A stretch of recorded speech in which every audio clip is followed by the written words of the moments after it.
আসসালামু আলাইকুম। টিজবিডি চ্যানেলের পক্ষ থেকে সকলকে স্বাগতম। আজকের ভিডিওর বিষয় গ্যাসের সংকট তাপমাত্রা কাকে বলে। প্রত্যেক গ্যাসেরই এমন একটি তাপমাত্রা আছে যে তাপমাত্রার উপরে ওই গ্যাসকে ইচ্ছামতো চাপ প্রয়োগ করে ও তরলে পরিণত করা যায় না, অথচ ওই তাপমাত্রা বা তার নিচের যে কোনো তাপমাত্রায় ওই গ্যাসকে প্রয়োজনীয় চাপ প্রয়োগ করে তরলে পরিণত করা যায়, তাকে গ্যাসের সংকট তাপমাত্রা বলা হয়।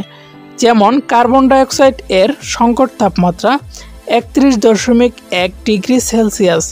আমি আবারও বলছি, প্রত্যেক গ্যাসেরই এমন একটি তাপমাত্রা আছে যে তাপমাত্রার উপরে ওই গ্যাসকে ইচ্ছামতো চাপ প্রয়োগ করে ও তরলে পরিণত করা যায় না, অথচ ওই তাপমাত্রা বা তার নিচের যে কোনো তাপমাত্রায় ওই গ্যাসকে প্রয়োজনীয় চাপ প্রয়োগ করে তরলে পরিণত করা যায়, তাকে গ্যাসের সংকট তাপমাত্রা বলে।